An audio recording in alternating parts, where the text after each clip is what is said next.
In this, the very first episode of the Fennell podcast, I'm talking bringing out your ugly beyond perfection. Stay tuned.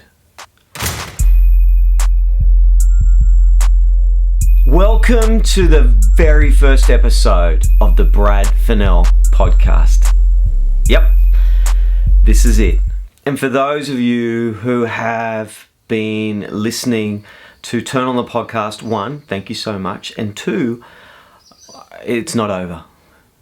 This isn't, it's a new podcast, that's right.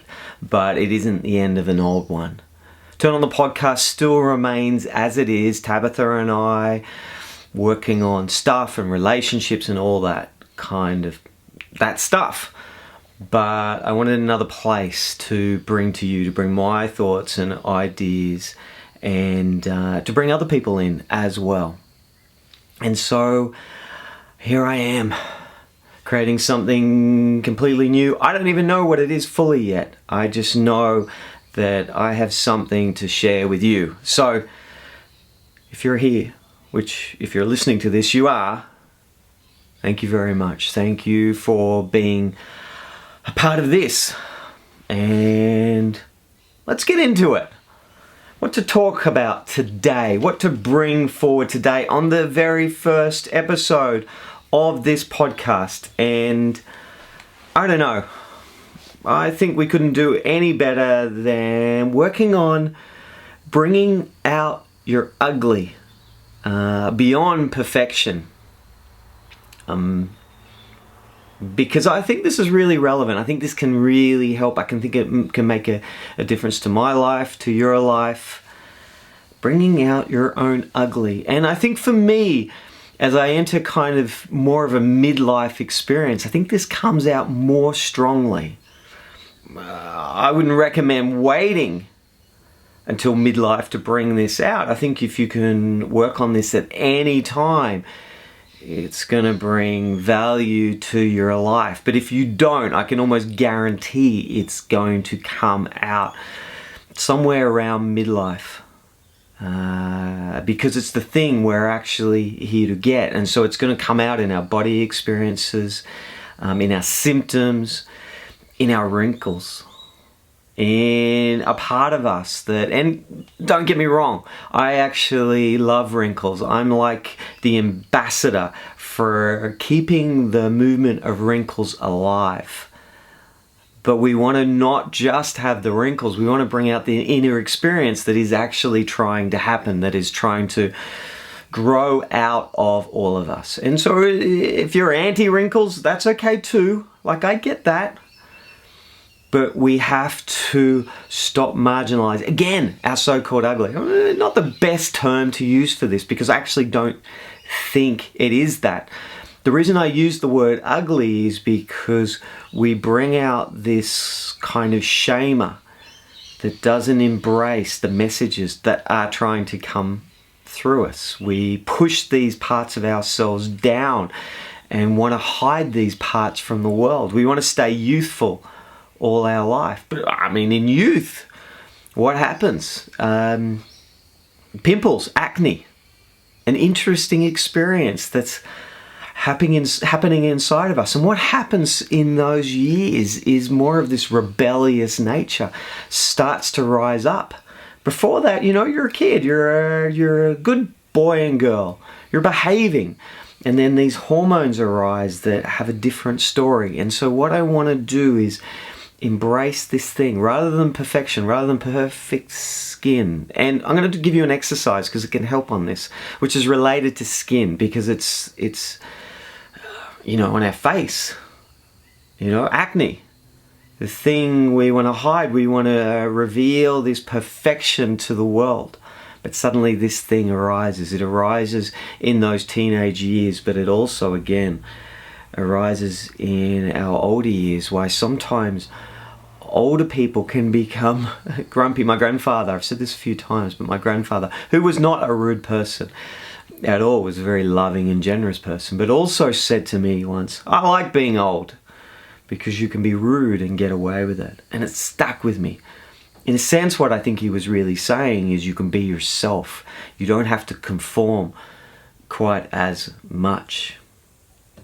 And so this experience is, I believe, coming up in all of us and is embraced also in our difficulties. If you have never had difficulties in your life, firstly, well done. And secondly, how unfortunate for you, because it's through those difficulties that we really grow. And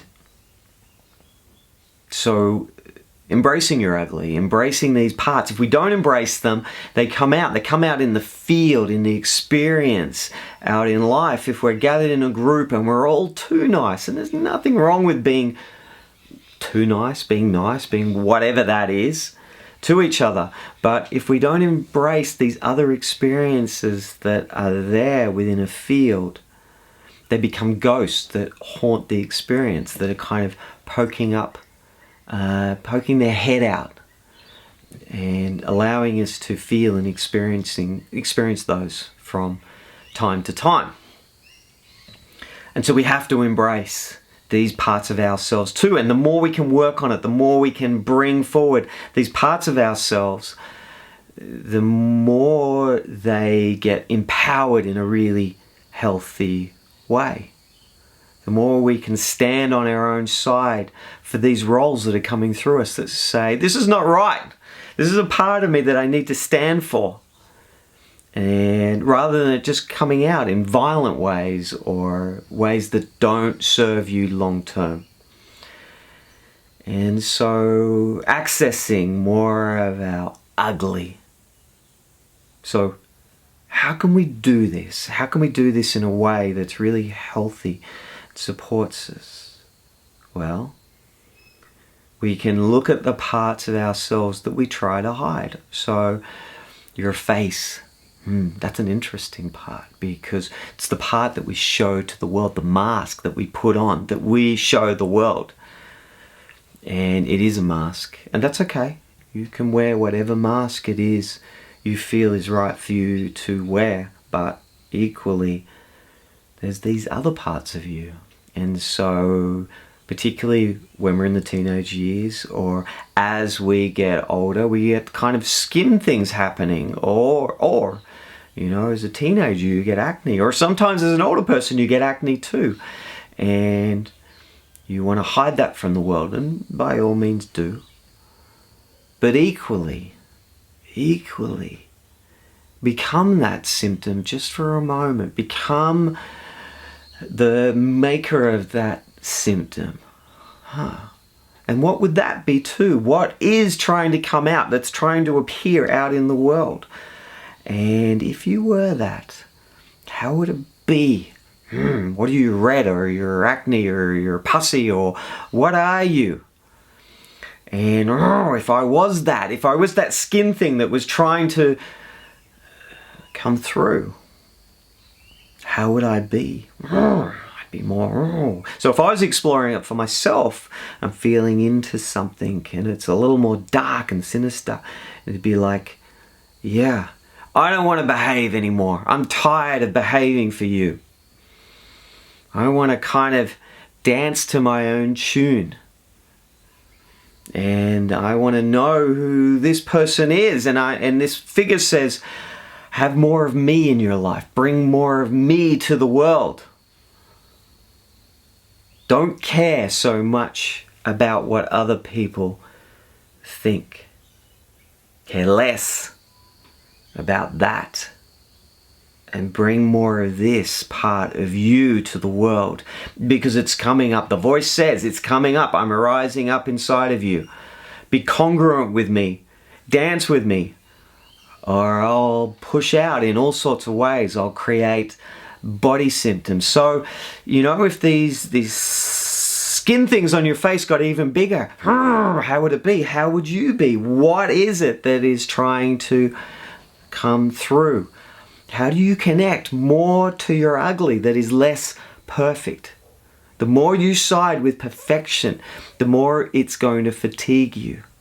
Again, there's nothing wrong with the perfect you, because in a sense, you already are perfect. But This other part is wanting to dance with you.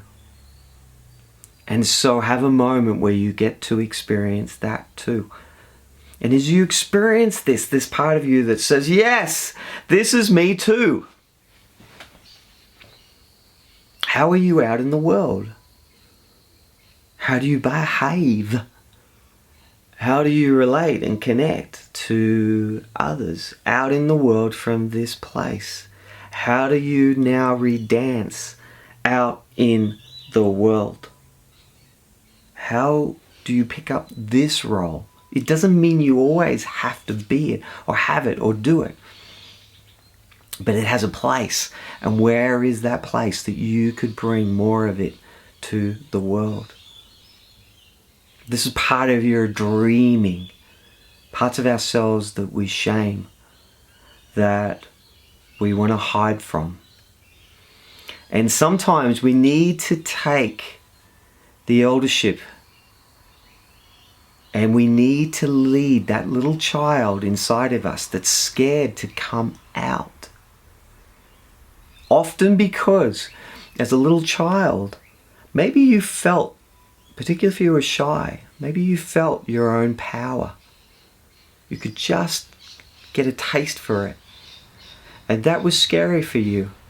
So you hid away. You hid in your own cage that you, well, in some ways was built for you. But through life, we tend to fortify, that we tend to keep on building and maintaining this cage, but actually it's you now that can lead that child, that inner part of you, that you can take that child's hand and lead them out into the wild, whatever that wild is for you. For some people it is, the wild nature, but sometimes it's the wilderness of people. And coming out, leading that little one out, and saying, I've got you. It's time for you to come out. It's time for you to start to reveal who you really are. Yes, check in. Am I safe? Is this a place where I can do that? Am I ready to do that? Does this part in me that is an elder, can it hold the part of me that is fragile and may feel fear? That can be held to move out into the wild, into your own power, because you have a myth, a thing, a direction that you're here to do. An obstacle is in your way that is here to empower you. And so, at some point, and at midlife, death gets a little closer and it starts to ask, what are you really here to do? You get body symptoms that no longer whisper, but actually yell at you, that say, what are you here to do? And at some point, you have to say, this is the mission, this is the thing that I'm here to do, and it's time for me to do that. Again, you don't have to. You don't have to do that. You don't have to do anything. But it is calling for you. And your life becomes just a little easier when you jump into the river of your own flow rather than swimming against it. When you start to unfold the symptoms and the experiences that are going on for you. When you stop listening to the external shamer, the social shamer that says you can only be this one way. But actually, there is always another part of you. You are diverse. There is more than one role inside of you. And it becomes more fun. It becomes less boring. Sometimes you're bored because there's an edge that you have to cross. There's something that you have to do. And if you stay too long in the place that you were with the part of you that you've always done, boredom comes along and says, are you willing to step over this edge into a new way of being? And that's the opportunity, my friends, to step over that edge and start to discover another you, to start to discover the part in you that we so call ugly, which isn't ugly, is actually more interesting and more needed. Why have the crazy old wise people always been part of our cultural mythology? Why has our hero always met that crazy one? Because that too is a part of you. And if you hold on to perfection, if you hold on to what they told you, if you keep playing that game, there will come a point in your life where you can no longer do it the way that you've done it. Every single one of us will hit a crisis, if not midlife, later or before. But you will hit that point where it is no longer doing it for you, and you have to look into your wrinkles of who you're becoming, the elder inside of you, and start to bring her or him or they or whatever character is trying to really come up inside of you, that you can bring that to the world. And here they come. There's a chopper. Delivering, how interesting, delivering this other part of me, this other part of you. So notice that. Notice who's calling you. Who are you jealous of? Who are you intrigued by? Who do you love to watch? What characters are coming forward for you? And how do you bring more of them to your world? Because there's an end coming. It's not an apocalypse. It's kind of an end of, we're seeing a decline in commercial television, commercial news, a commercial way of telling us one way to be. Because now in this modern world there's diversity. But if we do not pick up the diversity inside of ourselves, then we are doomed. That chopper. Hopefully you're hearing that. That's really cool. And because of this ending, there is a new beginning, the new beginning of your own, of a diverse you. So there it is. Bring out your ugly. Bring out all these new parts of you. Play with them. Play with them privately, meaning explore. Who is this part? Who is this kind of wrinkle or rash or whatever is trying to come through? That's a little hot, that pimple that's kind of angry and pushing through. How is that you too? And how do you need more of that in your life? Because I think it can fundamentally help facilitate a new you. There it is, episode 1. Thank you so much for tuning in. Thank you for being a part of this. And what comes next? I don't know, but there's going to be something new. So until next time, I'll see you then.